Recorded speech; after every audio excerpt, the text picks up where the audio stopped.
These ultra processed foods are bad. Stop eating them. You just look at Americans. Just look at us. Yeah. We're so fat. We're so unhealthy. We're dying. You're listening to the Clean Kitchen Podcast with Kyle and Kevin Fitzgerald. Welcome back to another episode of the Clean Kitchen Podcast. Today, we are going to be breaking down a bunch of food myths that you may or may have not heard before. But Kevin. Yeah.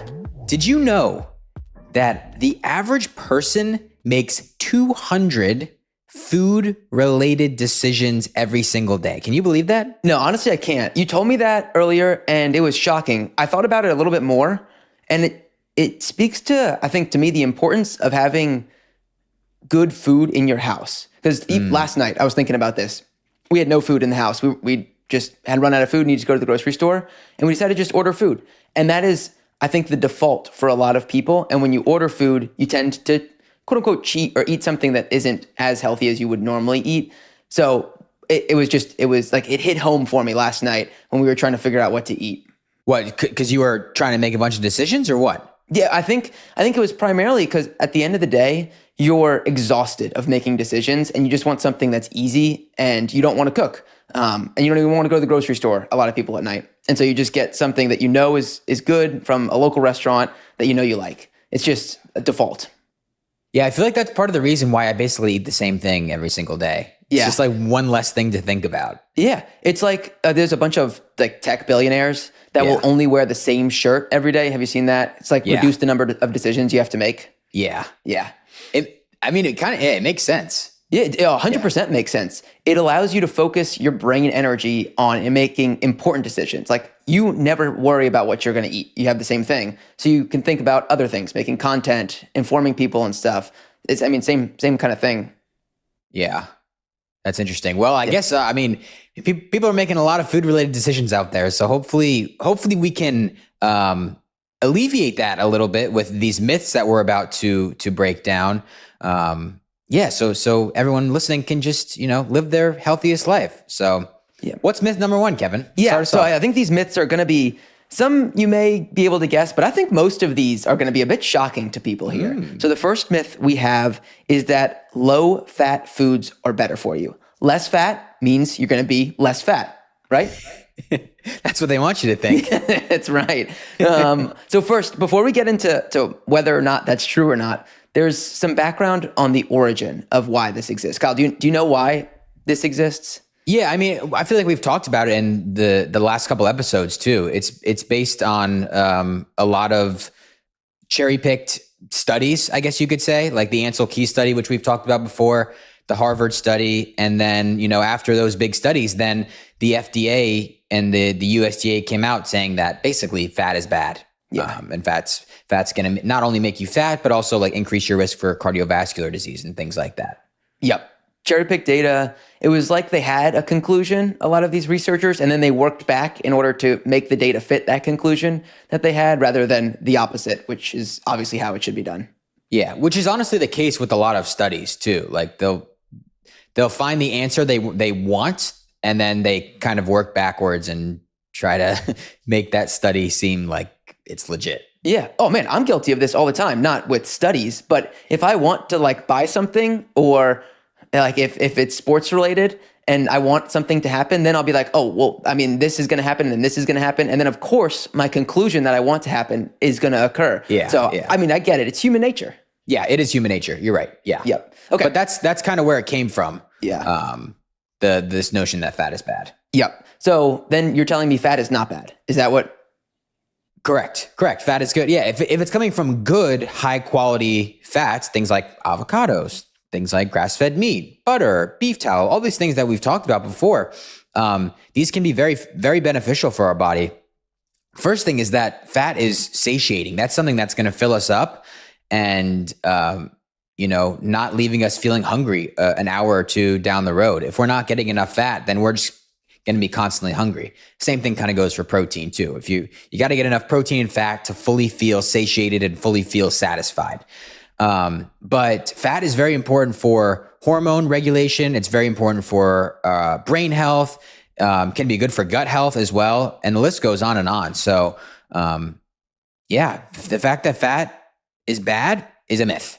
Yeah. It's a myth. It is. The one that really hits home, at least with me, is how satiating it is. This is something that I think before learning about all of this, I really struggled with. I would have lunch, and then at 2, 3 o'clock, I'd get hungry again. It's like a couple hours later.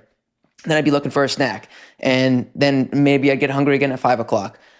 That was when I was having primarily chicken, I'd say, as my main protein. Since switching chicken out for beef as our primary protein, I have snacked a lot less. I think that's the most noticeable difference. Obviously, there's all the benefits, the vitamins that you're getting and all that, which I think you certainly notice slightly, but the satiation is very obvious. And if you do make that switch to having more fat-heavy foods, you will certainly feel that difference almost instantly. It is truly remarkable to see it. Yeah. And that's because, beef contains, for the most part, usually more fat than something like chicken. So it makes perfect sense. I experienced something very, very similar. Yeah. But that's not to say like chicken's bad.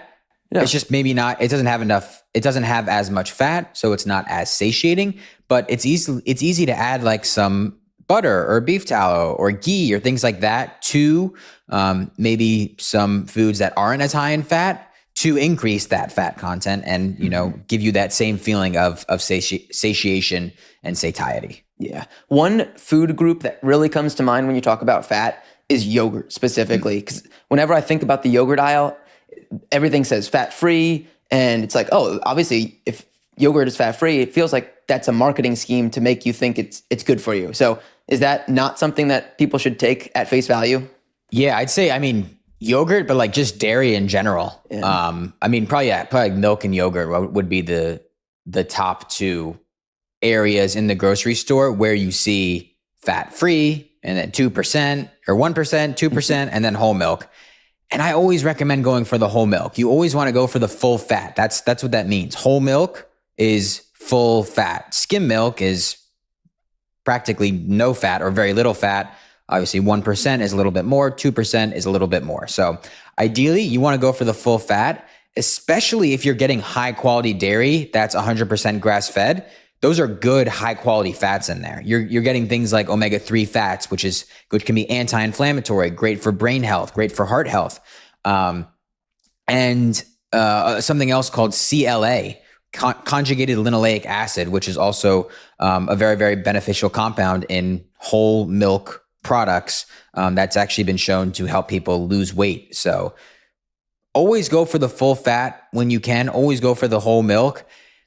It's not to say that low fat is necessarily bad, but like we said, it's not going to satiate you as much. And there's also some beneficial nutrients in the fat that you're not going to get if you do go for that skim milk or that low fat milk or yogurt. Milk or yogurt. What are there a lot of snacks that say fat free on them too? Like I'm thinking of, yeah. Yeah, that's a big kind of greenwashing marketing gimmick that you gotta be careful of. Low fat. Yeah, I think we're seeing it less and less because I think people are starting to realize that fat is not bad. Yeah. But absolutely. You'll see fat free on the front of packages a lot. Yeah, I feel like I remember seeing that maybe as kids where we'd have snacks that were fat free or something, and I would always think, oh well, this has got to be good for me. It's fat free, and like it feels like it should be if it's fat free, just because the word fat. We were talking about it before, but fat needs a new name, like a satiation meter or something like that. Yeah. Fullness amount, something better than fat, because fat has this negative connotation to it. Yeah. And something else I forgot to mention with basically like with this conclusion that fat is bad for us, a lot of that evidence is also based off of observational studies, which is, that could be a couple of different things. But one, it could just be, people are given a questionnaire of what foods that they eat. And then, the scientist will look at their overall risk, or maybe they have cardiovascular disease or heart disease or something like that.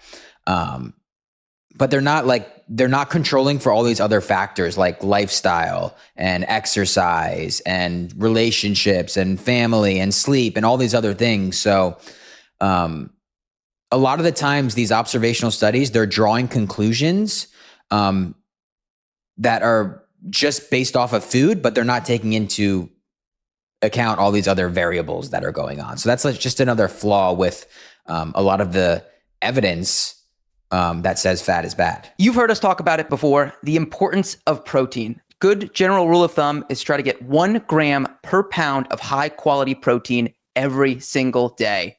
Problem is, not all protein is created equal. You have to get high quality protein in your body that you can actually use.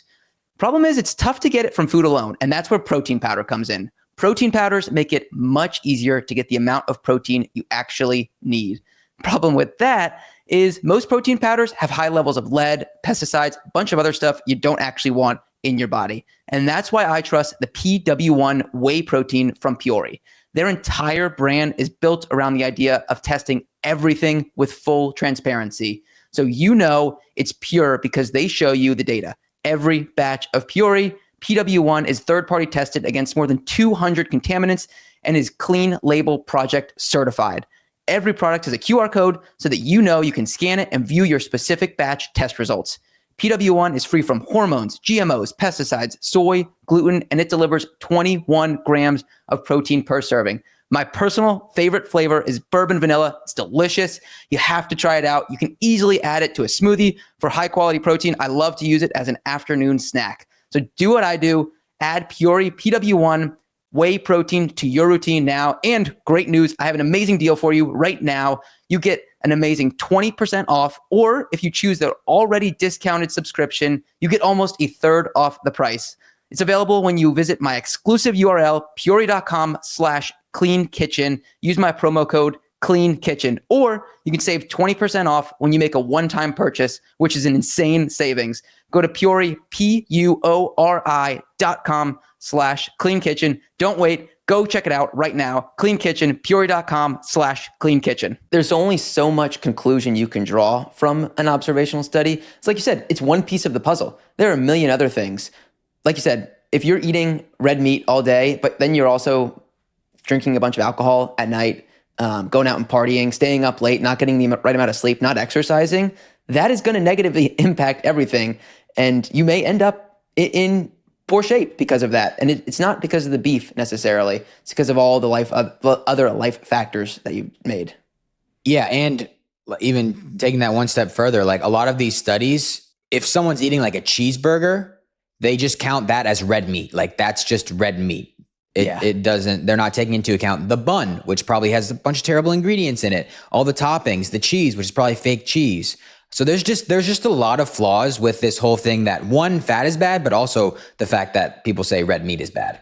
Are there better studies then? Or are there ones that you look at, or not even like a specific study, but a type of study that you take a little bit more comfort in if you see it? It's like the specific type of study would be like an interventional study. What's the difference between interventional and observational? They're basically controlling for everything else. They're, most of the time, like these people are being supervised the entire time, or they're just controlling for a lot more. So there's a lot more confidence in that, whatever that end result is, whatever they're saying that study is proving. Got it. So if you see interventional, it's a bit more positive. There can still be some nuances to it, but in general, interventional favors over observational studies. Yeah, correct. Yeah. Okay. So fat is not to be avoided. Fat is actually, you should seek it out, look for it, add it into your diet.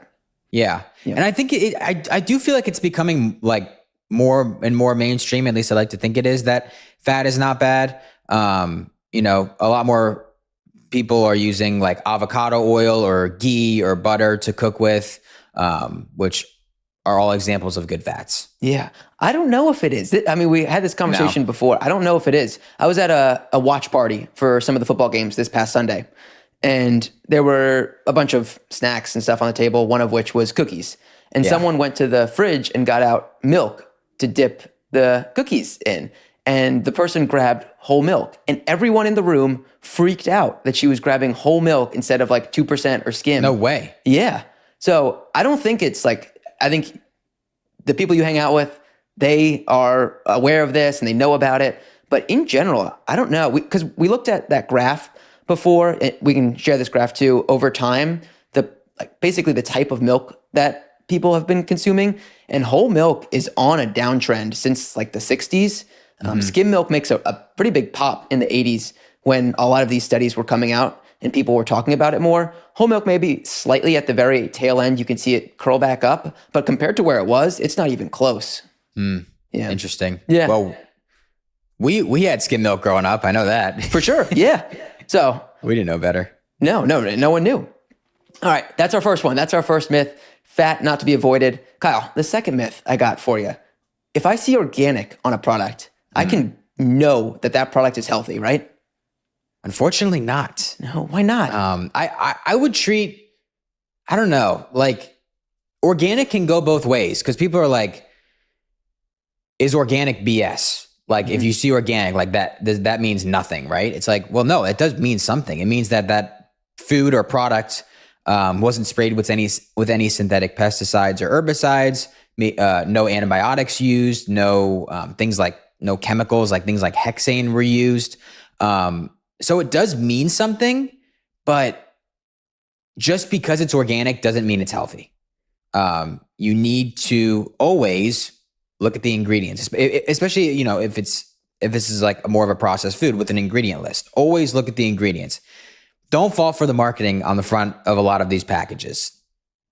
If it says organic, turn it over and read the ingredients and see if there's actually real ingredients in there. Or is it like organic Doritos that are, it's great that they're made with organic corn and things like that, but they still use seed oils. They still use a bunch of preservatives and other weird ingredients. So just because it's organic does not mean it's healthy. Is organic Doritos, is that a real thing? Yeah, organic Doritos, yeah. No way. Yeah. So what part of the ingredients are organic that they're making? I mean, I think most of the ingredients are organic. Like they use organic corn. They use, I believe they use organic expeller pressed canola oil, which is a little bit better than canola oil, but still not great. Yeah. And yeah, a bunch of the other ingredients are organic, and I know they don't use MSG in there. So it is a better option, but don't think it's like healthy. I saw the same thing too. I saw a video about Pringles.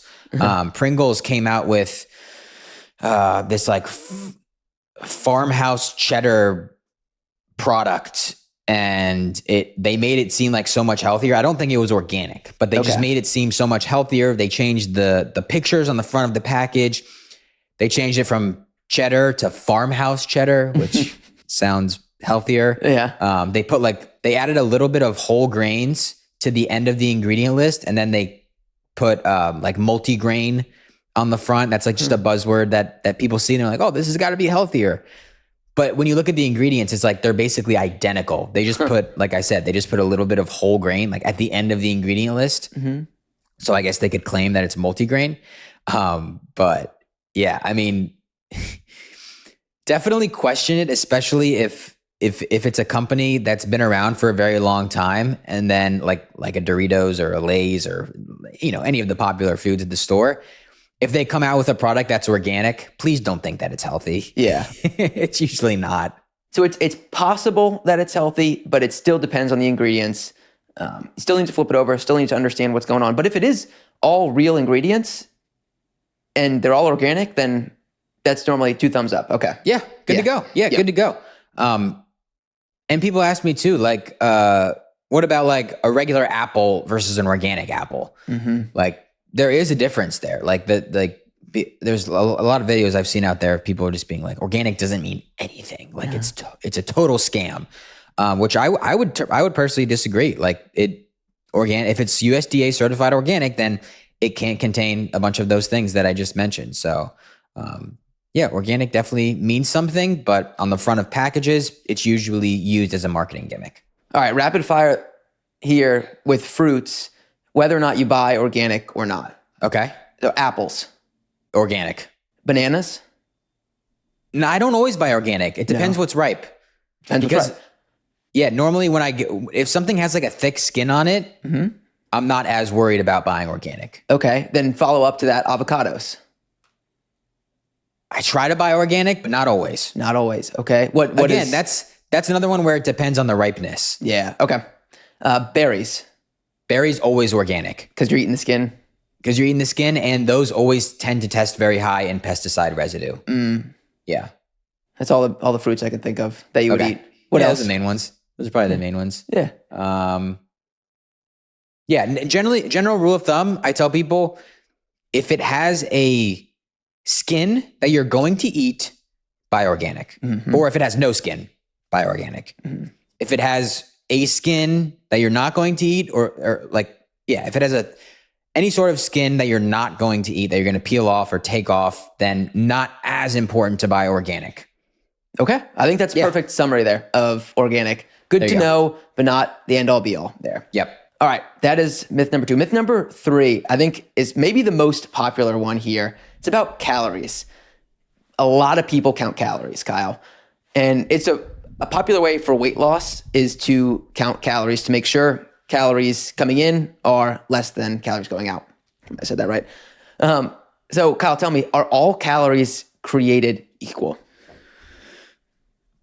All calories are not created equal.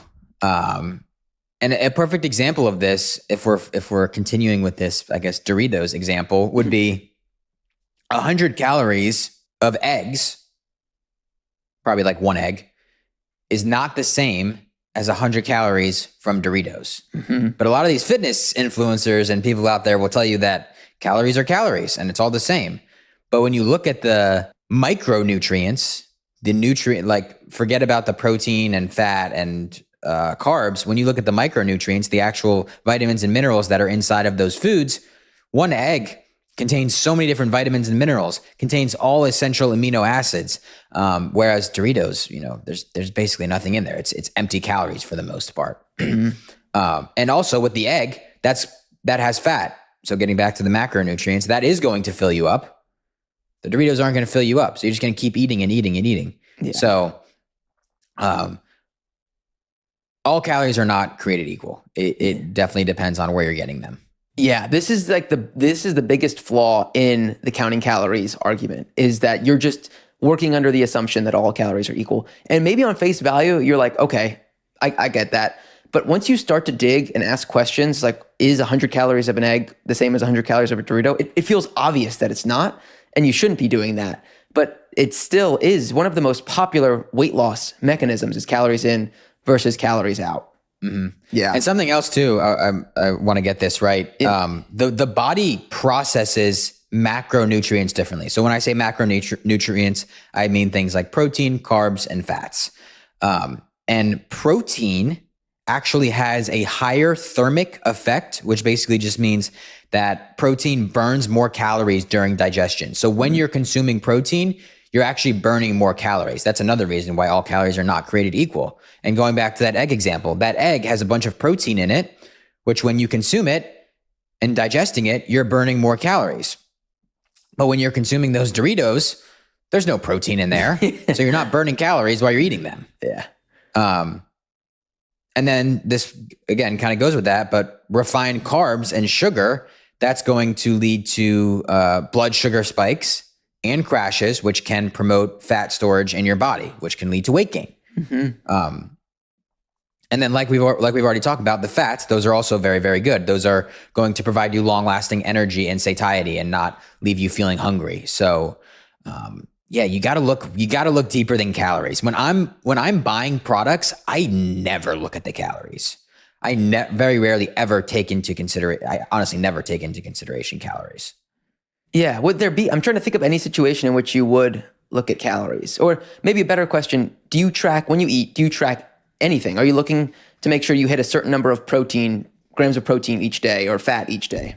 I personally don't really track anything. I really just listen to my body. Mm-hmm.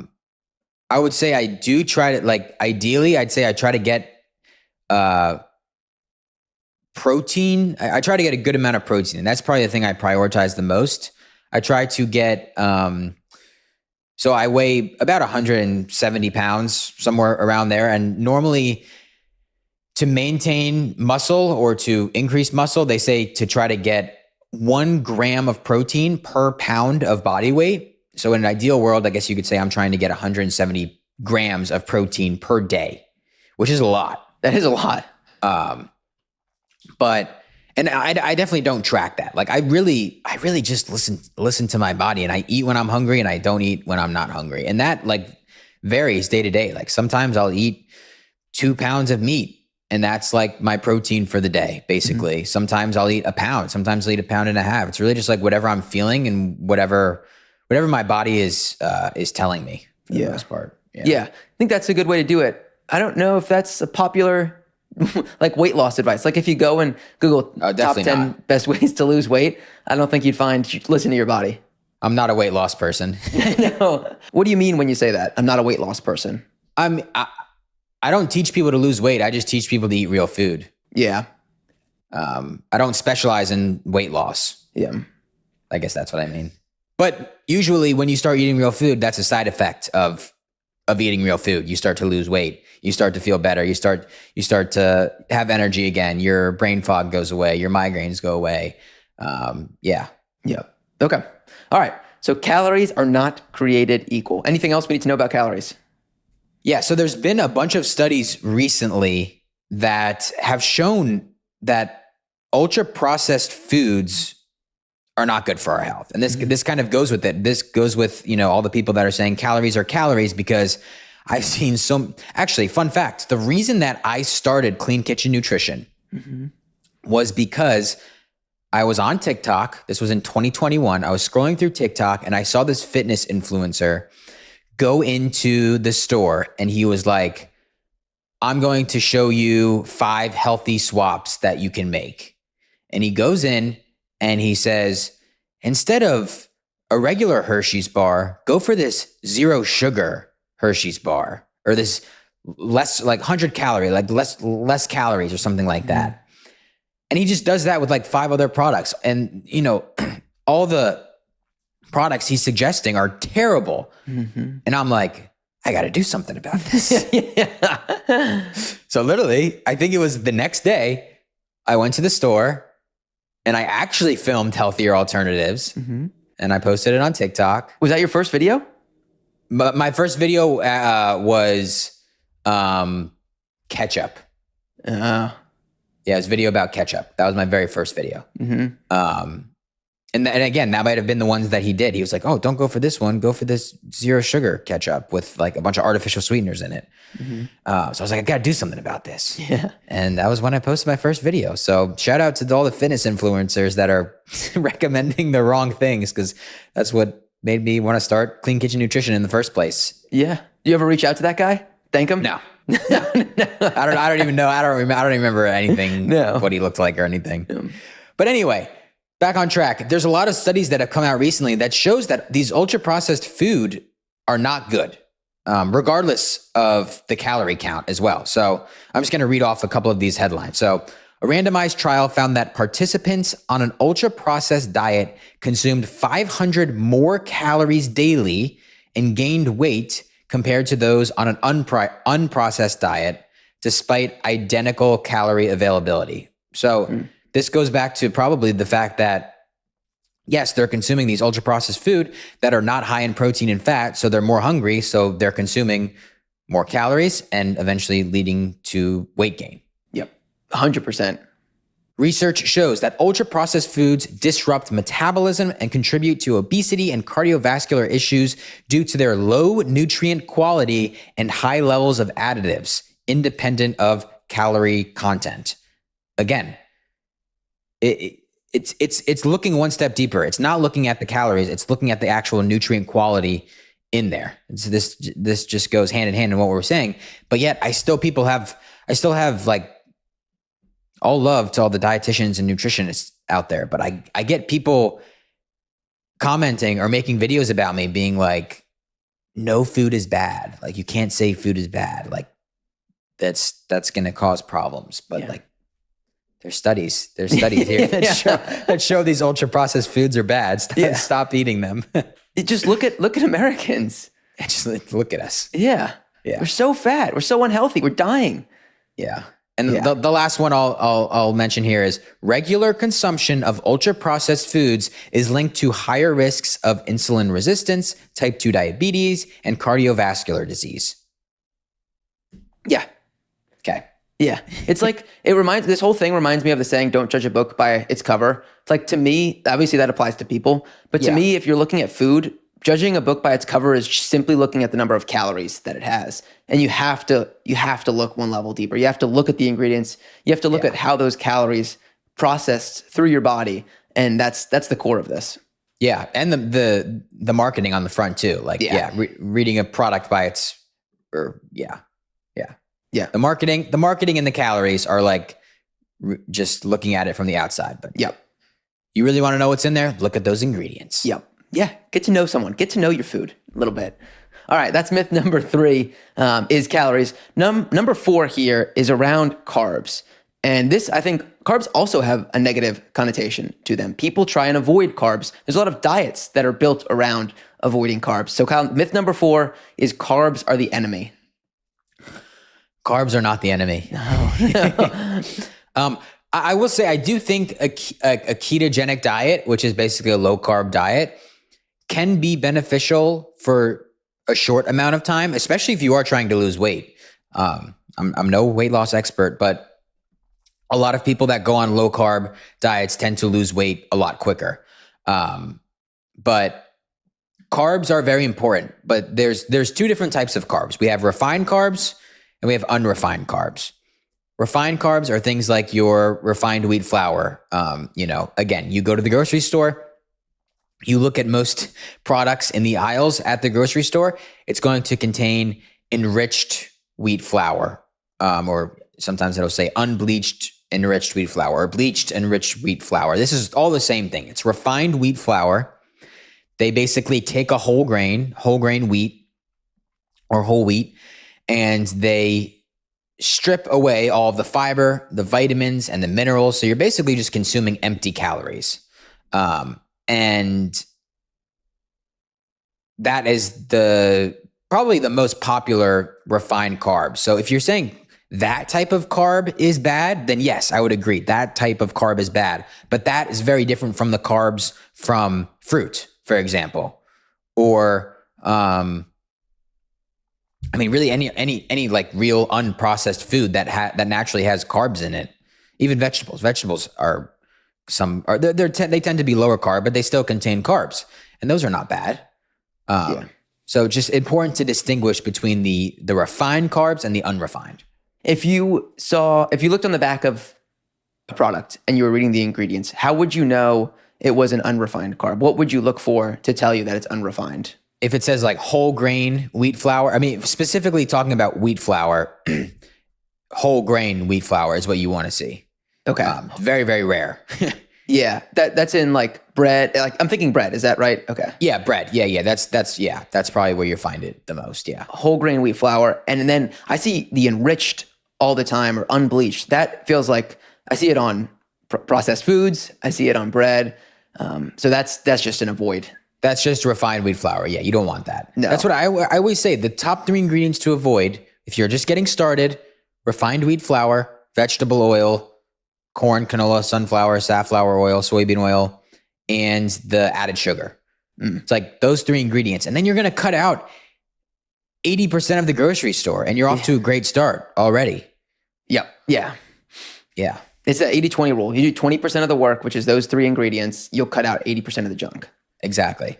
And that's another thing that can kind of be a marketing gimmick too, is low carb, or even like no sugar, or like basically when you see any claims on the front of a package, just use it as like, I don't want to say a red flag, but like a yellow flag, being like, okay, like I don't know about this. Let me look at the ingredients and see what they're actually using. Because if something is low carb, they might be using some other fake ingredients to basically get around that. And then same thing with like no sugar. If you see no sugar, they may be using things like artificial sweeteners, which are not good. Yep. So with fat, you talked about the benefits to consuming fat. Are there benefits to consuming these unrefined carbs? Yeah, absolutely. One, I'd say for energy, we need carbs to basically stay energized throughout the day. So definitely important for that. It's also very important for brain function as well. So don't be afraid of those unrefined carbs from real whole foods. Yeah. Are fruit the number one way that you think you get carbs? For me, yes, definitely. Another like good source of carbs, and I guess this is kind of a caveat to the thing I just told, but white rice, like that is technically refined. But I think white rice is a good source of carbs as well. It's easy to digest. I do recommend like pairing that with a chicken or meat or fish, so you get the protein and fat. But white rice can also be a really good source of carbs. Sweet potatoes, those are other great sources of carbs that I consume. Like I said, vegetables, some of them are lower. Most of them are lower carbs, but like carrots, for example, I believe are a little bit higher carb. So that's good too. Yeah, just focus on the real foods. With white rice, is there a specific white rice? Because if you go down the rice aisle, there's a lot of different options. So what should someone look for if they're looking to get like a better for you white rice? I would say first thing is go for organic if you can. Try to find one that's certified organic.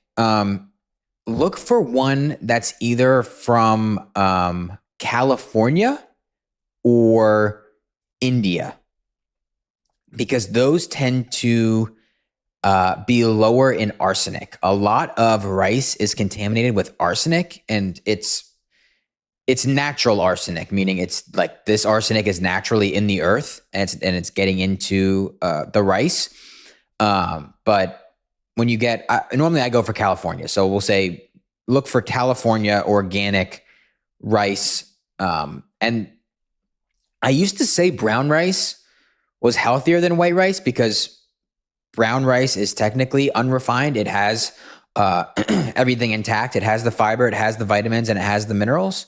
But there's been several studies and different tests that show that brown rice can be higher in arsenic. So it holds on to more of the arsenic in brown rice, which is why normally I tell people to go for white rice now. And also brown rice can be a little bit more difficult to digest as well, especially if you have digestive problems. Yeah. Consider me in that bucket. Yeah. So have you ever noticed, like, if you consume brown versus white rice, if you feel better consuming one or the other? No, not really. But I'd say I haven't consumed brown rice in a long time. I think it's been primarily white rice that I've eaten. Yeah. So organic, California, and then if you can get like a basmati or a jasmine rice, those tend to be the best and the lowest in arsenic. Oh, nice. All right. There you go. Yeah. Yeah. I like white rice. I'm a big fan. So that is good to know. Yeah, it's good. I don't make it a lot, but like if I go to like Sweet Green or something like that, I normally get white rice and I feel good when I eat it. Yeah. Yeah. White rice. I like it with some beef. Just throw some avocado. They make like a little Mexican bowl type thing. I think exactly that's the way to go. Can't go wrong with that. It's so good. Go wrong. That's so good. It's so good. Every time. Yeah. Okay. That is carbs. Carbs should not be avoided unless they are refined. If unrefined, you can seek them out. Refined, avoid those still. Yeah. Myth number 5, Kyle. This one I feel like hits home with a ton of people, is that it is just really expensive to buy healthy foods. And if you really want to eat like Kyle eats, you have to make all of this money and spend all of your money on food. Kyle, is it possible to eat healthy on a budget? Absolutely. Really? Absolutely. Tell me how. So first, let me take a step back and say, I totally understand where people are coming from with this. There's so many, different greens powders and multivitamins and supplements and all these different things that so many people are telling you to take, including myself, because I think a lot of them can be very, very beneficial for people. But when you just ignore all of that, basically, and just focus on real food.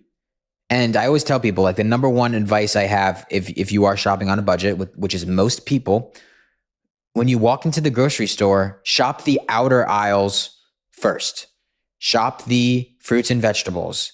Get your high quality meats, your grass-fed meats, your chicken, your fish, your full fat dairy, whether it's yogurt or milk or cheeses.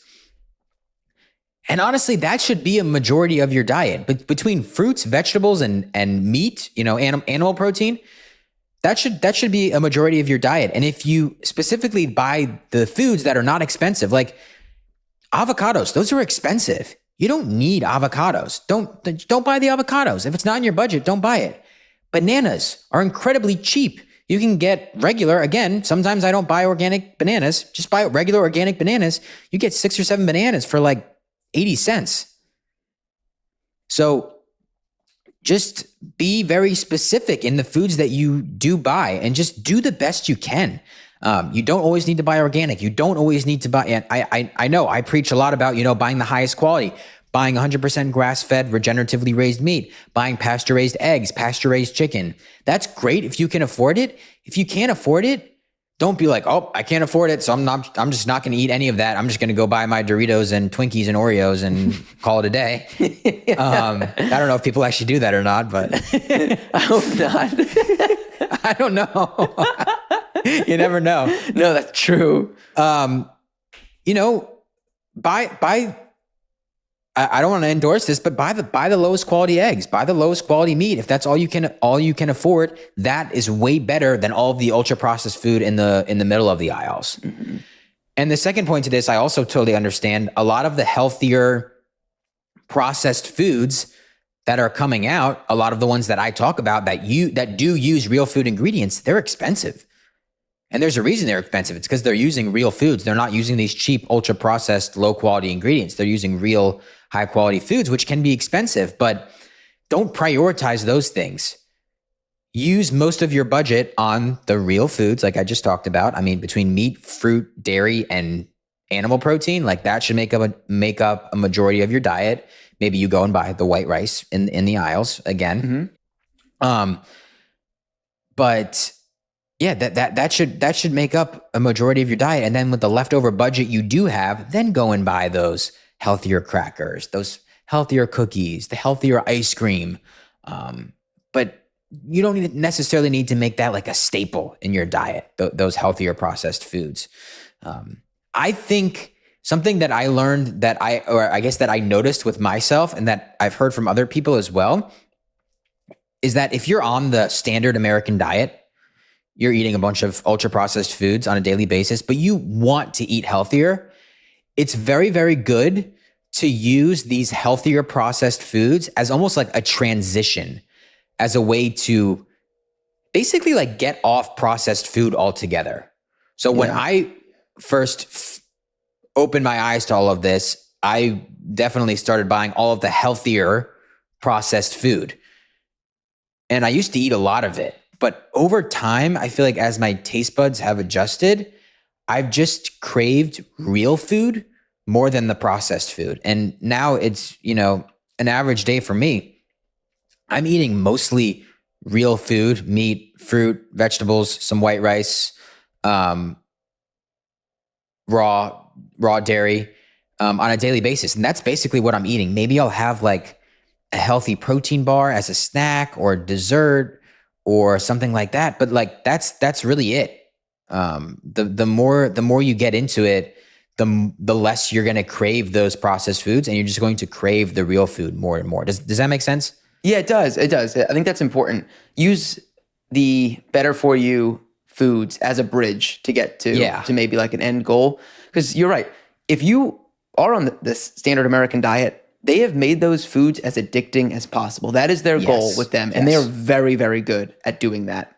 And so when you do try and go off of them, your body will take some time to adjust because you've just been so used to it. So you have to listen to your body first, make sure that you're not like depriving yourself of whatever it is that you need, and slowly transition to whatever it is that your end goal is. I think people try and go cold turkey and then it fails. And then a week later, they're back on what they were before. And that's not good for your body. It's not good for your budget either, because you're going to end up hurting yourself in the long run. So I think that's really important.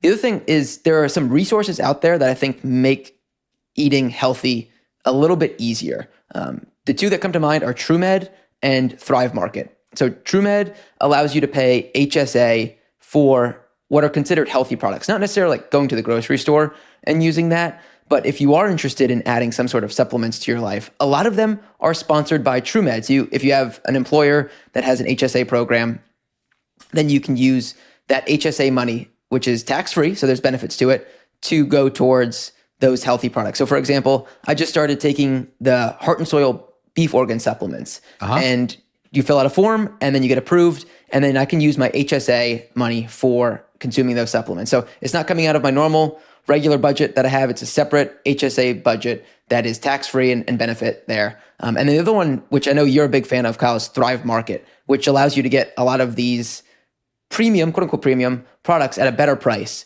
So tell me more too about Thrive Market.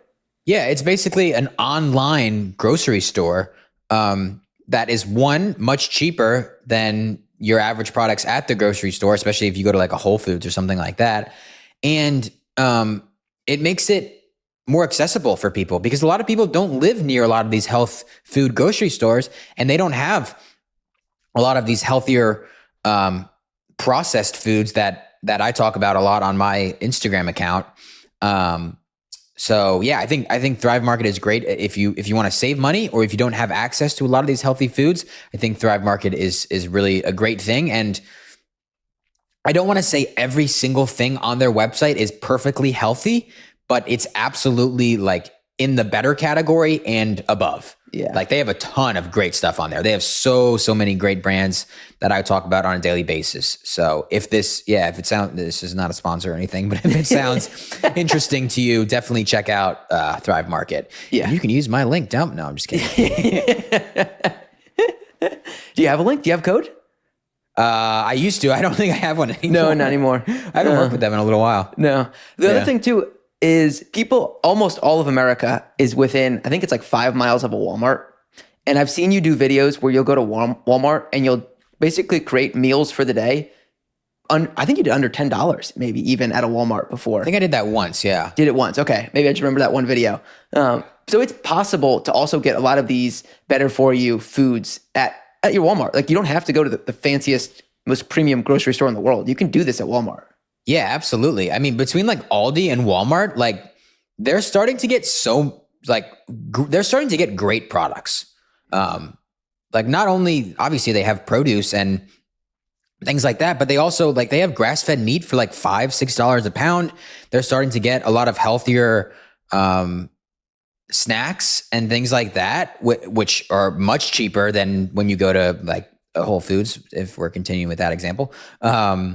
So yeah, Walmart is great. Yeah, 100%. All right. So you don't have to spend your entire life savings on healthy food. Yeah. You can do this on a budget and you can prioritize what matters there. Yep, exactly. All right. We said we had 5 myths for you, Kyle, but we got a bonus myth. We keep giving you a little bit more. So the bonus myth we have here for you today is you have to be perfect to be healthy. There's no room for forgiveness. If there's no cheat meals, those don't exist. Is that true? Is that how you live your life?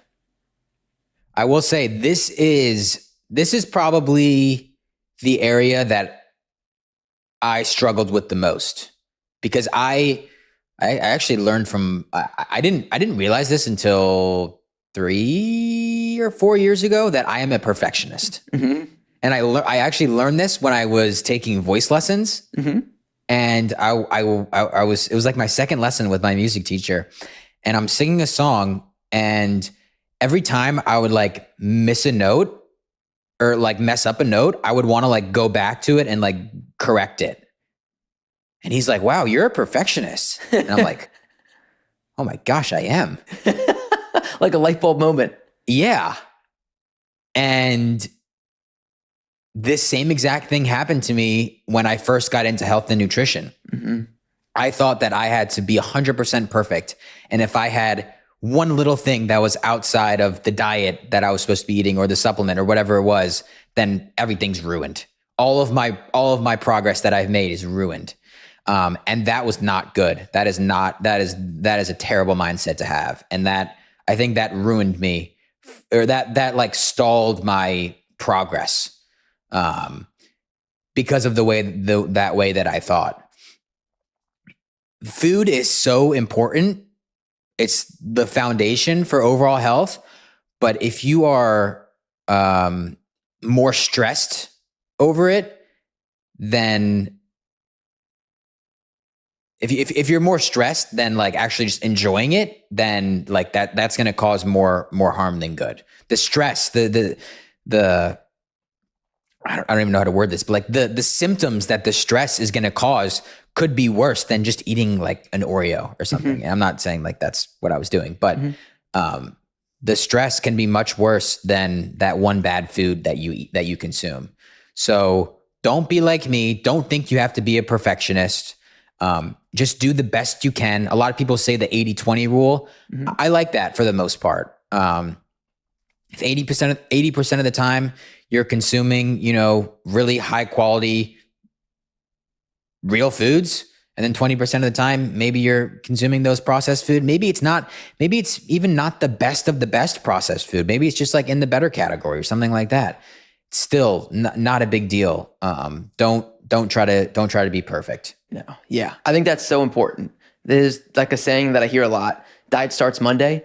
And it's like, oh, I'm going to do that on Monday so I can do whatever I want over the weekend. And that's just not a healthy way to live. Like enjoy yourself. It's okay to have foods that are not A+ premium, have all these benefits for you. You have to live your life as well. Yeah. So I think that's so important. Yeah. I used to, like, when I was seriously struggling with digestive issues, I like never wanted to eat out. Mm-hmm. And like, if we did go eat out, like half the time I just wouldn't eat anything and I would just sit there and I'd be miserable. Mm-hmm. Oh, I remember that. Yeah. Yeah. And nowadays it's just like, yeah, you want to go out to dinner? Let's go out to dinner. And obviously I'm still going to do the best that I can when I'm out. Normally it's some sort of steak or a burger without the bun that I'm eating when we're out. But like, sometimes I'm going to eat some fries. Were those cooked in vegetable oils? Probably. Am I going to freak out about it? No. Yeah. I had some sourdough pizza the other night. I mean, that was actually kind of healthy. So maybe that's not a good example. But now I eat out and I don't really think about it anymore. I don't freak out about it. I don't stress about it because that's just going to do more harm than good. So don't think you have to be perfect. No, definitely not. All right. Those are our myths, Kyle. All right. So quick summary. First, run through them. Yeah. First is low fat isn't necessarily better. Fat is good and should be sought out. Number 2, organic doesn't always mean healthy. Could be, but it doesn't necessarily mean that guaranteed. Number 3, not all calories are created equal. Never believe that. Do not take that at face value. Number 4, carbs aren't the enemy. Refined carbs, maybe, but unrefined carbs, those could be good for you. Yep. Healthy eating does not have to be expensive is number 5. We just talked about a bunch of ways you can eat healthy on a budget. And then the bonus myth, you don't have to be perfect to make progress. Even baby steps are awesome, should be celebrated. Yeah, those are pretty good myths there we broke down. Yeah. Yeah. Hopefully now you're not making 200 food related decisions per day. Yeah. Make it easier on yourself. Less to think about. I love that. Circling back to the beginning. Yeah. Yeah. All right. We got dessert, Kyle. What do you got for dessert for this week? Oh man, can you go first? Yeah. I'll go first for dessert. All right. I was listening to a podcast with Paul Saladino and Casey Means this week. Uh-huh. She was on his podcast a few weeks ago. And first of all, those two together are an incredible duo. That was awesome. I think it was like an hour and a half podcast. I think they're both just super intelligent. I really like Casey Means. I think she brings so much. But one thing she said really stood out to me around light. I think we need to have a light expert on the podcast to break this all down. Oh yeah, let's do it. Yeah. But she said one stat that blew my mind. What % of time do you think people spend inside? Whether that's in their house, in an office building, in a car, just not outside. The average person, not you. The average person inside in a given day. In a given day. Yeah. What % of their time? Oh man, I'd say like 95%. Yeah. Well, that's a great guess. 93% of people's time is spent inside. Yeah. That is not how we've ever lived before. This was the big thing she was talking about. The majority of human history, people have spent the majority of their time outside. Obviously, hunter-gatherers and all that, almost all the time outside. But even before then, the majority of time was spent outside. And she talked a lot about how it relates to your sleep cycle and your circadian rhythm. Because if you don't go outside, your body doesn't really have a great idea of when it's morning. If you're not seeing the sun in the morning, we talk a lot about morning sunlight. But even at night too, people have all these lights on. I've got lights all in front of me. They're looking at a TV screen. They're looking at their phone up until the moment they go to bed. Your body doesn't know when it's time to shut down. And that can really impact your ability to go to sleep, which is how you recover. It's how you feel refreshed for the next day. And so she talked all about the importance of spending time outside, morning sunlight for sure, but also just turning off the lights at the end of the day. So 93% of time spent inside, we got to change that. That's a key number to move. Yes. Yeah. It's so important to spend time outside. And it's funny because I've noticed, which makes perfect sense, the more time I spend outside in a given day, the better I feel and the better I sleep. Mm-hmm. And I noticed two specific examples. I was just kind of thinking about this as you were speaking. One, when I was in Costa Rica on the retreat, we spent a lot of time outside, like a lot of time outside. And those were the nights, like I slept so good. Like head hit the pillow, out right away, didn't wake up at all, waking up in the morning feeling refreshed. Yep. The other example that I just experienced was the golf trip that I just went on. Also, we were outside basically all day, every day. I mean, we walked, by the way. We walked 18 Oh, you holes, did? Oh, man. All 3 days. Yeah, we walked 18 holes. So I was exhausted. But we were outside all day, every day, and I slept so good those nights. Granted, probably it's like we were like constantly moving, which probably has something to do with it as well. Yeah. But I slept so good. And I think part of it is probably because we were outside basically the entire day. Oh, yeah. I think that has a huge impact. One thing she said, she challenged the listeners of that podcast, which I'll pass on this challenge because it worked for me, is do one thing today that you were going to do inside, do it outside. For me, when I listened to that, I had lunch outside that day.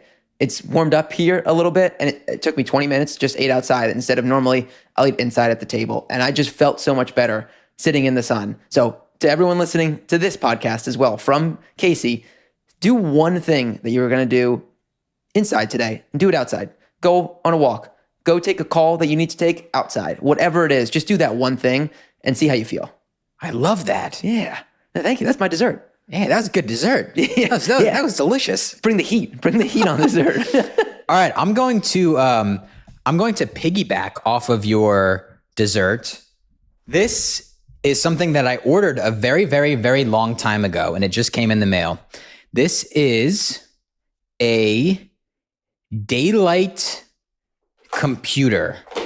Huh? When did this come? Did it just come? It literally just came like 2 days ago. Oh, nice. But if you're not watching on YouTube, this is going to be worth checking out on YouTube. Yeah. Definitely watch on YouTube. But if you're listening to this, it's basically like this iPad looking thing, but this specifically does not have any blue light in it. And it was specifically made to use outside. So normally, if you take your computer or iPad or phone outside, I mean, a couple of things. One, it's sometimes hard to read with like the glare from the sun. It can overheat, things like that. But this will have no glare when you're outside. It has no blue light, so it's not disrupting basically tricking your body into thinking like it's a different time of day. And it has basically everything you would ever need to get your work done. Like you can still go on the internet on here. I believe you can watch YouTube. You can listen to Spotify. It came with a pen as well. You can draw or write. Oh, nice. I haven't really tested it out yet. I literally just unboxed it a couple of days ago. But it's basically like a Kindle is how I like to describe it. But, that's what it reminds me of. Yeah, it's like a Kindle, but with way more functionality. Got it. With the functionality of an iPad, basically. Yeah. So you can check your email if you need to. Go surf the internet. All right. Yep. So my idea with this was kind of like, I can like go sit at the pool downstairs at my apartment and like work outside. I can go to the beach and bring this, and it's like easy to read and get some work done. And really just like I can be outside and bring this with me and still get my work done. So it looks light the way you're holding it. Is it light? Yeah, very light. Very light. Very light. Very easy to navigate. And what's it called? It's called Daylight. I believe it's Daylight Computer. Daylight Computer. Okay. Yeah. All right. Well, you have to do a full review then. We'll have to see what you think of it after using it for a little bit. Yeah, maybe next episode I'll do a week long review. Yeah. How I liked it. Yeah. Yeah. Daylight Computer. Minimizing light. It goes together. Yeah, exactly. So I think I don't know, it seems like light is like the next big thing in at least like the health and wellness space. Not everybody, but the health and wellness space, like light is becoming more and more important between the blue light blockers, the different types of light bulbs. Yeah, all that sort of stuff. Yeah, I feel like it just grabs my attention when people talk about it because of how important it is. Because I think dessert a couple weeks ago was the LEDs versus incandescent. Yeah. And Man, like 2 of my 4 desserts so far have been light related. All right. Well, we're gonna get a light expert on. We absolutely are. If you know of anyone, drop them in the comments. Let us know who you like listening to for any sort of light information. Yeah. But I think besides that, that's going to be it for this episode. Yeah, that's it. Let's wrap it up. That was great. Great myths, great dessert. And thank you so much for listening, everybody. Make sure to subscribe on YouTube, leave a rating and review on Spotify or Apple, and we will see you in the next episode. I can't wait. The Clean Kitchen Podcast is for general informational purposes only and does not constitute the practice of medicine, nursing, or other professional healthcare services, including the giving of medical advice, and no doctor-patient relationship is formed. The content of this podcast is not intended to be a substitute for professional medical advice, diagnosis, or treatment. Users should not disregard or delay in obtaining medical advice for any medical condition they may have and should seek the assistance of their healthcare professionals for any such conditions. As always, talk to your doctor or health team first. Thank you for listening to the Clean Kitchen Podcast. This is a Wellness Loud production produced by Drake Peterson and Chantilly Toison, edited by Jason Siegel and mixed by Mike Frey. If you like this episode, don't forget to share it with your friends, subscribe, and give us a 5-star rating. For more shows by my team, go to wellnessloud.com.